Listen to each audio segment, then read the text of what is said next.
Tonight, the death toll rising in Kentucky and Las Vegas underwater. The devastating discoveries as rescue teams search for survivors in eastern Kentucky. At least 19 people confirmed dead, including 6 children. That number still expected to climb, with many more unaccounted for. Cadaver dogs now searching for bodies. And in Nevada, the dramatic images from the Vegas Strip, rain pouring down inside of casinos, parking garages turned into rushing rivers. Overseas, the potential war crimes documenting the chilling attack in a Russian-occupied region of Ukraine. A prisoner of war camp full of Ukrainians struck in the middle of the night. Dozens killed and many more wounded. Also tonight, the horrifying moment at a concert in Hong Kong. A massive screen falling from the ceiling, crashing into the performers on stage. At least 2 dancers injured. Here at home, the surprisingly positive economic news. With interest rates on the rise, why are mortgage rates going down? CNBC's Diana Olick joins Top Story to explain.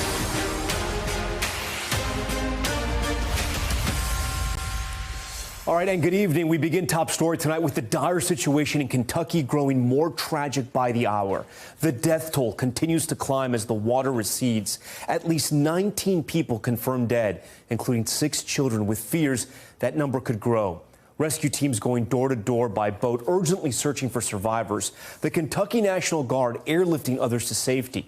Many residents forced to climb up onto the roofs as the water rose rapidly. And in Las Vegas, take a look at this. Rain coming down so hard, it started to pour indoors. Water coming in through the light fixtures at Caesars Palace and at the Circa Casino. Water flooding through an LED screen. Employees using brooms and mops to clean up the mess there. Outside the scene, even worse, this parking garage on the Vegas Strip turning into a rushing river. Fortunately, no injuries reported just yet. These catastrophic scenes from coast to coast. We start tonight with Maggie Vespa, who again tonight is in hard-hit Kentucky, leading us off. In the heart of Appalachia, hundreds of rescues and harrowing loss. Tonight, at least 19 people now confirmed dead in this week's sweeping flash floods. Kentucky's governor says 6 victims are children. There's still a lot of people out there, still a lot of people unaccounted for. We're going to do our best to find them all. In the town of Dwarf, crews with cadaver dogs search for bodies. The local sheriff, his own family, among the dead. The first confirmed victim that we identified was my great aunt, so my grandfather's sister. So the first notification that I made was to my mother. Nell Howard was 82. How do you deal with that? I sat down in my hallway last night about 12:30 and I cried for an hour. Hours away in Beaver Dam, Shelley Wilson waits in agony for news on her dad. I don't know if he's out there suffering somewhere and needing help. Dennis Stacy is 72 and one of countless missing. I just wish they would, either find him or his body would be located. Unfortunately, it's just the not knowing and the fact that he's missing. It's just excruciating. Kentucky's governor with the head of FEMA today touring the devastation from above.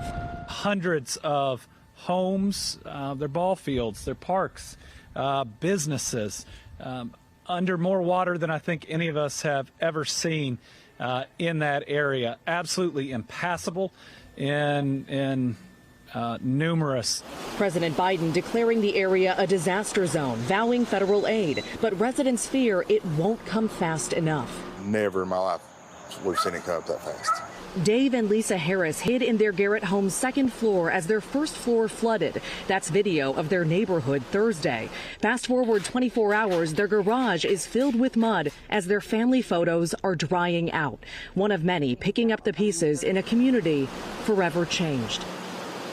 So many affected across that state. Maggie Vespa joins us now from Dwarf, Kentucky, at the site of the flooding. Maggie, I want to talk about that tragic figure, those 6 children you mentioned who have been lost so far. What do we know about them? Right. Sure. So right now, the governor and officials aren't naming the kids or naming the families, but the governor did say in his press conference earlier today that, in his words, a whole family he believed was among the dead. We should also note local media is reporting on a family where they say that the children, there are multiple children in that family, were among the dead, and they said the parents survived. We have not been able to confirm that with local officials, so we're holding off on naming them until we get confirmation from the governor or the coroner. And given how inundated this area is, Tom, that could take days. Yeah, no, those details are just horrifying. We can see some water there behind you still. As the floodwaters do start to recede, there's still a massive rescue effort underway? There is. And again, this area is inundated as our first responders. We're told close to 300 rescues have already been reported, but first responders are so overwhelmed with rescue calls and missing person reports that volunteers have started showing up with their own boats, with their own four-wheelers. You can hear one now, basically, with their own drones. They say they want to come help first responders search for the missing and, frankly, recover the dead. Tom? Maggie, Vespa and her team tracking there the path of destruction. Maggie, we thank you for your report. So many communities are still underwater, including the city of Hazard in Perry County, Kentucky. We're grateful tonight to be joined by the mayor of Hazard, Donald Happy Mobelany. Mayor, we thank you for your time. If you can describe to our viewers what has happened to your town. It's nothing like we've ever seen before. I mean, it's, you know, we wake up, it's a sunny day, and we said it's forecast going to rain a little bit, maybe a little hard rain. And in 18 hours, we have over 11 inches of rain. We're a mountainous area. All this rain has to come down, and it tore everything in its path. Total destruction. Houses off their foundation. We have rock slides. We have mudslides. Trees coming out of the ground. It's just, I mean, we've never seen anything like this. Mayor, at what point did you realize the magnitude of all this water? I mean, was there something you physically saw with your own eyes? Well, when your fire trucks can't get out, your ambulances can't get out, the police can't get out, just because there's so much water on the road, you can't even drive. It's, you know, 16, 18 inches of water in the streets. I mean, and then on top of that, you have all the debris laying there. And then the magnitude of it is, you know, that's the first night. The next day, you see the total destruction when you're trying to go out and do the assessment with the county judge in all these different areas. And, you know, you got a team of 6, 8 people with nothing but chainsaws just to try to cut your way in. I mean, and we have about 28,000 people in our county, and all 28,000 people have been affected one way or the other. Are there people still trapped, Mayor, in your town? Oh, yes. I mean, the river crested at 11 o'clock last night here in downtown Hazard, but we have a community in Buckhorn and Squabble Creeks, like 27, 30 miles away. The river still hadn't crested there. As I know today, it still hasn't crested. So there's no way that we can even come close to get in that area yet. Mayor, it sounds like you have such a tight-knit community there. What's that like to be, quote unquote, the man in charge and knowing that you can't get to some families tonight? Well, I have a really good partner. The way our government's set up in the eastern, in Kentucky, you have the county seat's Hazard, obviously, and I'm the mayor, but we have the county government also within Judge Alexander, and they have magistrates, we have commissioners, and we all just work as a team because, I mean, we're all from Perry County. If it affects any community in our county, we're all on board to try to help that community. But what's it like to be one of these leaders knowing that you can't get to these families that are trapped? It's awful. I mean, we have 133 employees at the city of Hazard. 6 to 9 of those employees have lost everything. We have a lady that works here in City Hall every day. Her and her mother were in a tree for 7 hours before they were rescued.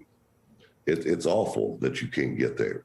I mean, it's awful to not, I mean, and I know I haven't been to bed in 3 days. I mean, how can you go to sleep when you know that there's still people out there? Tomorrow at City Hall and the courthouse, we're having a thing. We have a team of coroners in here where a family of missing people can come in and bring photos, IDs, tattoos, anything to identify them. It's unimaginable. Finally, how can people across America help you tonight? We need, and not only that, add insult to injury today, our infrastructure with the roads still falling off and stuff, our main water lines and our water plant has gone down. So now no one in the county has water. There's no drinking water? There's no, from a tap, there's no drinking water. It's all bottled water. Well, you know how much bottled water you need for 28,000 people? We don't have that. We need as much water as anybody will send us. We need as much cleaning supplies as anybody can send us. And we need donations. And we have a place called the Appalachians for Kentucky, the Foundations for Appalachian Kentucky. You can make donations there, because a lot of these people who've lost everything, they lived in an area like really by small creeks that never have flooded. You know, they get a little, when it rains hard, it comes up a little bit. So the majority of the people that lost their homes and lost all their belongings had no flood insurance. So, you know, we're begging for FEMA to come in and set up teams to evaluate and see how fast you can help these people. This is going to take years for people to rebuild their lives. But the immediate need is obviously that water and getting to those trapped Kentuckians that live there in your town. Mayor, we thank you for your time tonight. We will be praying for all the people of your town there in Hazard, Kentucky. And thank you all. All right, we want to turn now to the latest on the war in Ukraine. A prisoner of war camp in a separatist region of Ukraine struck in a missile strike, killing dozens of captured Ukrainian soldiers as they slept. Both sides blaming each other for the strike. NBC's Morgan Chesky is on the ground for us in Ukraine, and a warning, some of these images are disturbing. Tonight, video from Russian-occupied eastern Ukraine capturing a potential war crime. A prisoner of war camp decimated by explosions.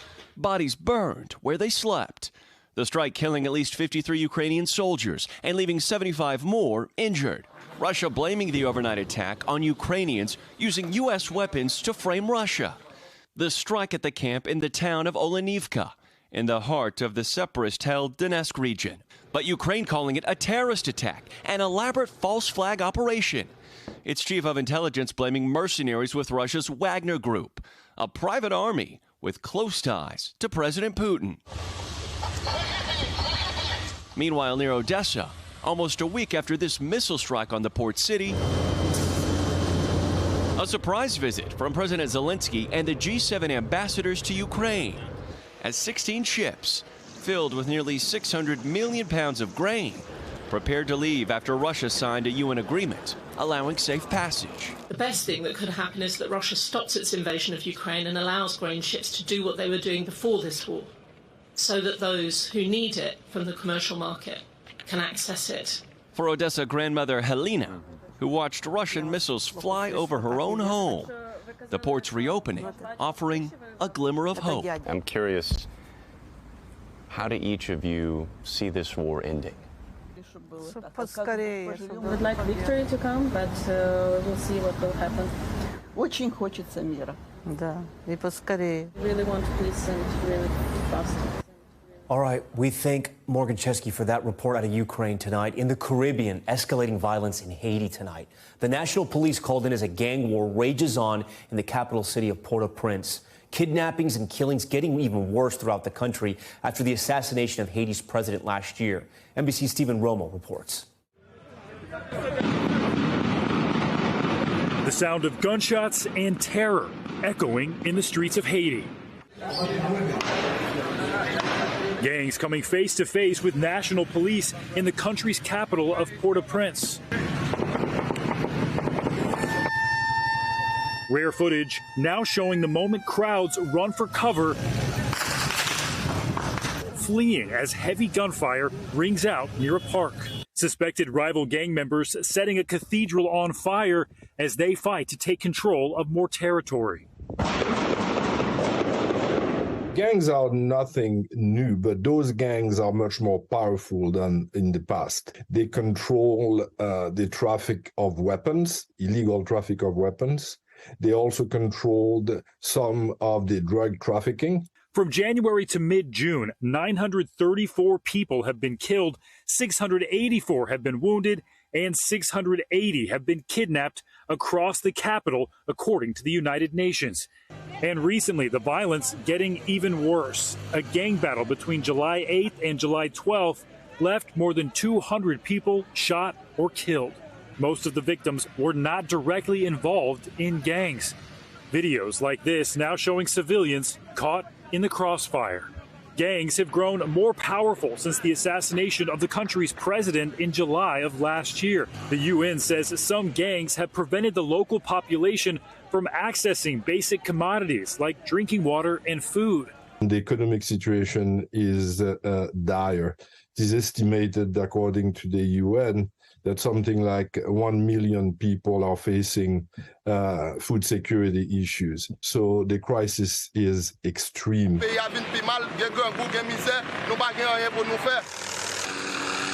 As people flee the violence, scenes like this near the Florida Keys last week.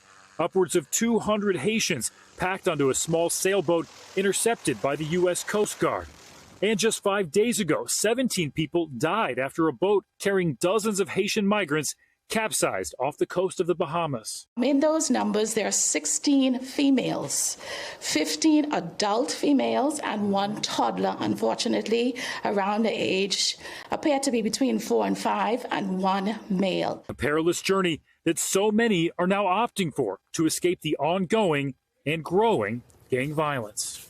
All right, Stephen Romo joins us now live in studio. Stephen, you know, we just came out of that story in Ukraine, and that's where the world's focus is right now. So what is the international community doing about Haiti? Yeah, problem after problem happening in Haiti, going back to the earthquake that we saw there.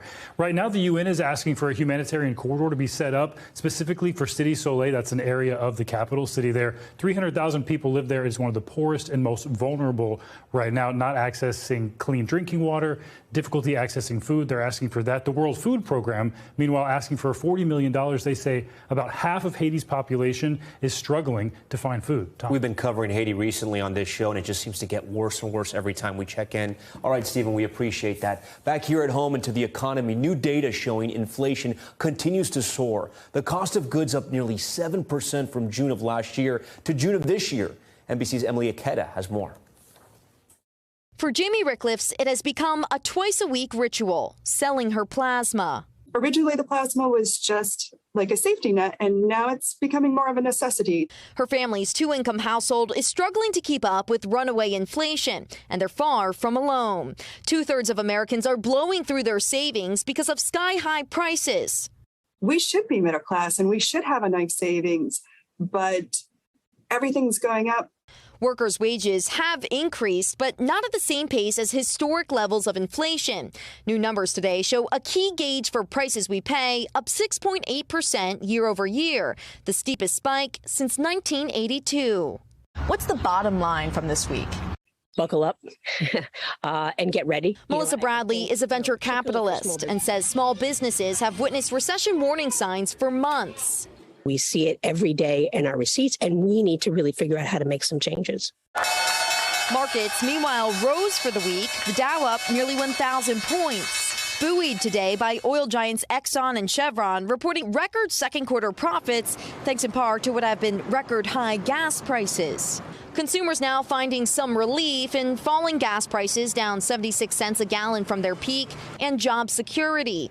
Nationwide, the unemployment rate sits at near 50-year lows. In Marion County, Iowa, it's practically non-existent. Do you feel like you're at risk of being out of work if we move into a recession? At the moment, no, just because there's such a high demand and we've already got so many orders already in. Americans navigating a dizzying economy. The demand for labor high, but prices even higher. The Fed raised interest rates by 0.75 percentage point earlier this week to tamp down some of that sky-high inflation. Well, after this latest bout of numbers, there's a growing chance that officials will make a similar move in September. Tom? We thank Emily for that. As she just said, it is a dizzying economy right now. While inflation is speeding up, the housing market appears to be slowing down while mortgage rates have been climbing. New data is showing that the average 30-year fixed rate fell again Friday to 5.13%, down from more than 6% in mid-June, you'll remember. I want to bring in a friend of Top Story, CNBC real estate correspondent Diana Olick, to help us break this down. Diana, I know mortgage rates aren't directly tied to the interest rates set by the Fed, but they do monitor them. So with the interest rates going up so much, why are mortgage rates suddenly coming down so fast? Well, you're right, Tom. They don't follow the Fed. They do actually follow investors going into mortgage-backed bonds. That is demand there. And investors go into bonds when they're worried about the economy because they're considered a safer investment. So over the last couple of weeks, there's been a lot of talk about recession. So investors have gone into the bond market more. And that's caused rates to drop very slightly. But then on Wednesday, the Fed raised rates. They didn't say anything particularly that anybody didn't expect. So rates didn't move. Then Thursday, we got this big report showing that the economy had contracted contracted for the second straight quarter. That's the GDP. And that historically signals a recession. So investors freaked out a little bit. They jumped right into the bond market. When they buy bonds, the yields come down, the rates come down. So they dropped really sharply on Thursday and just continued on again down today. So, Diana, that's a great point, because we're not going to get another GDP number right for another 3 months. But we do know that the Fed is going to, at least their plan is to continue to raise rates. So what do you think is going to happen with mortgage rates? Well, it's hard to say right now, because while they don't follow the Fed, they do watch what the Fed does and what it says according to monetary policy. That is, do we think there's going to be more of a recession? What will the Fed do? What will happen to the economy? So if we think that that the economy is going to be improving, that inflation is going to come down, well, then perhaps mortgage rates will just stay right where they are. If things are a bit gloomier and investors get a little more freaked out, then they go more into the market. Then we see rates come down a little further. I don't think, though, that you're going to see them go below 5%. Remember, we were at 3% in January, so that would be a long way to go, and we're not in that kind of economy anymore. So it is also possible rates could bounce back up if we get a rosier read on the economy. So we're kind of in this wait-and-see mode right now, sort of hovering between 5 and 5.5%, Tom. All right, Diana Olick for us on this Friday night. Diana, we thank you. Still ahead tonight, the shocking new video. An SUV, watch this, plowing into a bicyclist and taking off. Okay, a New Jersey politician allegedly behind the wheel. The growing calls for her to resign. Plus, the bombshell payout, why a cable company will have to pay one Texas family, get this, more than $7 billion. Yes, billion.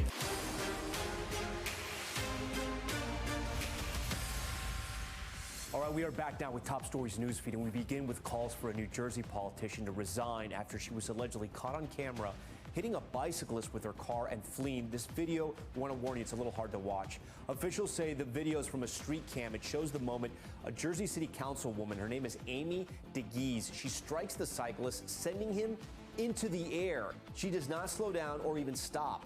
The 31-year-old cyclist was able to get up immediately and is expected to be okay. No word yet on any charges. Now to another disturbing scene caught on camera, this one at a concert in Hong Kong, and this one is very wild. Another warning here. Video shows the moment the screen falls onto the stage at the Hong Kong Coliseum. More than a dozen performers were on stage for the concert of boy band Mirror.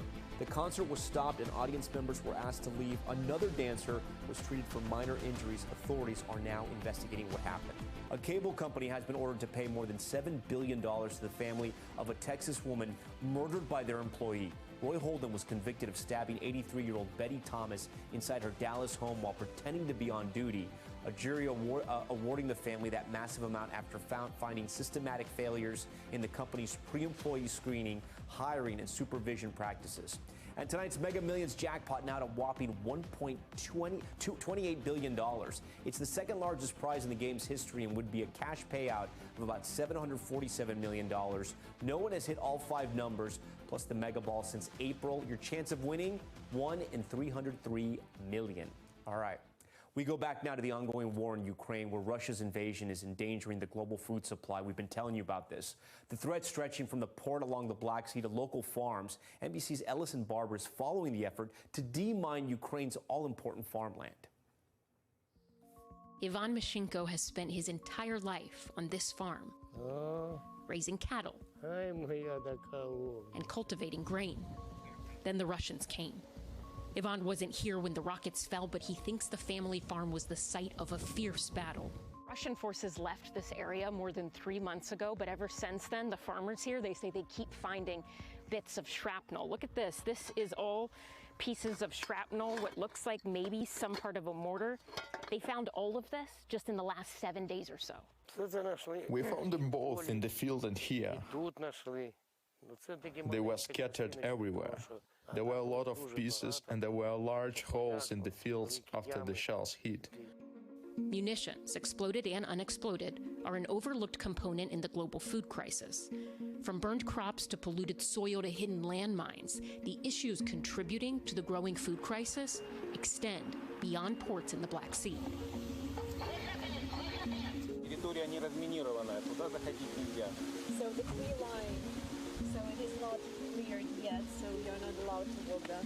As Russian forces advanced along the outskirts of Kyiv, Ukrainian forces laid anti-tank mines to try and stop them. Russian forces, hoping to prevent counterattacks, laid them too, in addition to tripwires and booby traps with grenades. Currently, the employees of this agricultural company, they do not go to that part just because they are scared for their life. The vehicle hit the mine. 2 men were inside the vehicle. They died. The Halo Trust started to demine Ukraine in 2015. The task before them expanded dramatically in February.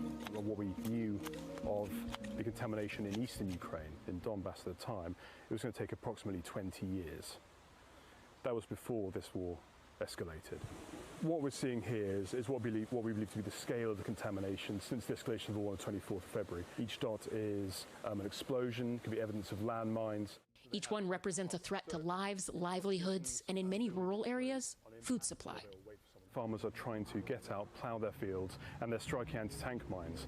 And that not only destroys the livelihood of the person driving the tractor, it could very well kill them.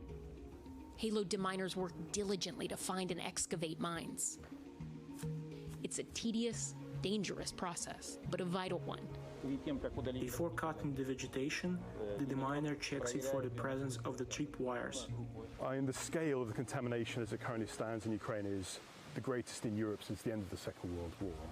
At his farm, Ivan didn't wait for professional help. He watched where his cattle walked and followed their path to return to the fields, hoping if a mine was present, the cow would set it off before he did. Are you confident today that it's safe to be out in your tractor, to be farming, or do you still have some worries? I'm not entirely confident of this, not everywhere. As Ivan farmed, deminers crawl, racing the clock and looking for clues. When I bent over to pick over the marking sticks, I saw the fuse from the anti-vehicle mine in the ground. Did you feel in that moment like you had saved someone's life? Because that is what you did. Did you feel that at that moment? Yeah, sure. These are quite complicated feelings. They are quiet heroes, saving people, cattle, and livelihoods, when some don't even realize they need saving. Ellison Barber, NBC News, Brovary, Ukraine. All right, we turn now to the Americas, and we begin in Mexico, where nearly 100 migrants were rescued from inside an abandoned trailer. The discovery made in the coastal state of Veracruz. Authorities say, get this, as many as 400 migrants may have been initially trapped inside, but many smashed their way out before suffocating. It comes after 53 migrants died after being trapped in a similar truck you may remember in San Antonio last month. Okay, a Cuban Olympian defected on her way home from the Athletic World Championships here in the U.S. Discus thrower Llamas Perez abandoned the Cuban delegation during a stopover in Miami as they traveled back from Eugene, Oregon. Llamas won the bronze medal during the Tokyo Olympic Games in 2020. She's now the third member of the Cuban delegation to defect in 2 weeks. Okay, coming up, something else that is very cool. In Pete We Trust, the legendary Pete Williams signing off after nearly 3 decades at NBC. A look back at the history-changing events he covered and his lasting impact on all of us here. That's next. What are your takeaways from the past term, and where do you think things are headed? My takeaway is that the conservative majority on the court now, the supermajority, is large and in charge. They now have the votes. They're moving along quickly. And I think we're going to see the same sort of conservative pattern in the term to come, Tom. That, of course, was the legendary Pete Williams reporting here on Top Story following a string of landmark rulings by the Supreme Court last month. Pete is retiring today after 29 years with NBC News, often breaking some of the biggest headlines out of Washington and covering events that changed the course of history. Anyone who has worked with Pete or competed against him on stories knows he is simply the best. Here's a look back at his incredible career and the legacy he leaves for all of us. It was a long journey for a justice who came to the court as a law and order conservative. The biggest period of turnover on the Supreme Court in more than a decade and at least half a century. I love and adore all my colleagues. Pete, though, has brought a special something to this network for so long. What does it do to morale when some of the toughest criticism comes from the president himself? What can I say? Pete Williams is absolutely the gold standard. We all look up to him. And when Pete is covering his story, we all hang on his every word. Historic ruling here. For the first time, the Supreme Court has said there is a constitutional right excuse me, to same-sex marriage. You can hear the cheer in the crowd. A very dramatic moment here. He's been handed some of the most difficult assignments: 9/11, terrorist attacks, mass shootings. NBC's Pete Williams has been following this investigation. 8,000 federal agents and support personnel working on this investigation tonight. Pete Williams for us there at the Supreme Court. Pete, thanks. Pete is the most meticulous, most intelligent journalist on any beat. Nobody could explain it better, earlier, and faster. Stephen G. Breyer will step down. We want to go right now to Justice correspondent Pete Williams, who's breaking this news for us. His intention is to retire at the end of this term. When Pete speaks, it is fully vetted. You know that it is accurate. You know that it is fair. Let's go back to Pete Williams, who has continued to read ahead of us, and we need a breath here for a second. When you're anchoring breaking news, the moment they would tell me in my ear that Pete is ready to go, it was like, we're going to be okay. Lester, in this historic decision, the Supreme Court has now overturned Roe v. Wade. And also, an incredible speed reader. Give him 2 minutes and he'll be able to explain the whole thing. I think someone needs to give Pete an honorary law degree. It should be Pete Williams, Esquire. Obamacare. President Obama thought he had lost that case. All the networks were saying that it had gone against him. Ruled unconstitutional. A dramatic blow to the policy and to the president. And he came out and was the only one who said that President Obama had won the case. The bottom line here is the Supreme Court has upheld the health care case. But it was only NBC who got it right. Gore versus Bush, the 2000 election recount. And we were all trying to figure out what did it mean, and he seemed to be the only one that understood it. Little doubt that there's no room for a recount. There have been times when I have a big interview coming up and I can call Pete. He shares his knowledge. If he's got a scoop, he doesn't have to be the face of the scoop. He's warm, he's welcoming. He's just a good, wonderful human being. The three loves of Ruth Bader Ginsburg's life: her family, the law, excuse me, and opera. Kind of a tough day here. I'll never forget when Tim Russert died. The network gave Pete the impossible job of writing the story. Tim Russert was, most of all, a family man. He could do the hardest story, but he could also do a story that broke his heart. And he could do it in the most loving way possible. Pete Williams, NBC News, Washington. He's so special. He's unique. We love him. For me, he's always been my consigliere. If I could ever have somebody to be a consigliere, it would be Louis Pete Williams. There will never be anyone quite like Pete Williams. He's the heart and soul. We will truly miss him. To me, Pete is irreplaceable. Pete, the only thing we can say is bravo. We want to thank you for all your contributions to this news show, your kindness, your grace, and of course, always your unmatched quality of your reporting that was always just absolutely perfect. Many people here at NBC with great memories of you as well, Pete. Here are a few more.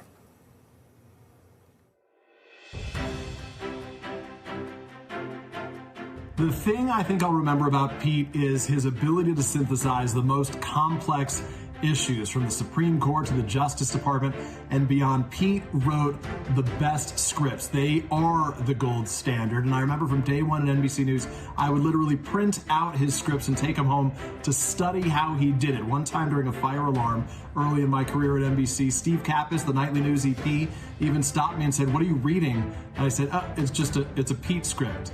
Pete, we thank you. You have been an unbelievable friend and mentor. We're going to miss you. You're irreplaceable. Pete, there is no way to measure how much I have learned from you. A lot of people don't know this, but anytime I and a lot of other correspondents in DC write a script that touches the legal sphere at all, we send it to you for approval because you are the very best. I cannot imagine coming to work and not being able to reach out to you for advice or guidance, but I am so excited for you and for this next chapter. We love you. We're going to miss you. It's raining, so I'm going to wrap it up. Love you. Pete is truly one of the finest men I have ever known. But among the many things I will miss most, his humor. He is hysterically funny, the master of one-liners, and he keeps us all in stitches in the newsroom. It's a side you don't see on the air because he's always talking about something very serious. But Pete truly is the master of comedy. Pete Williams, honest, accurate, humorous, and a friend.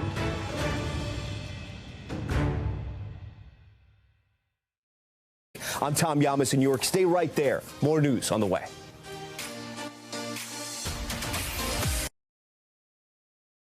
Thanks for watching our YouTube channel. Follow today's top stories and breaking news by downloading the NBC News app.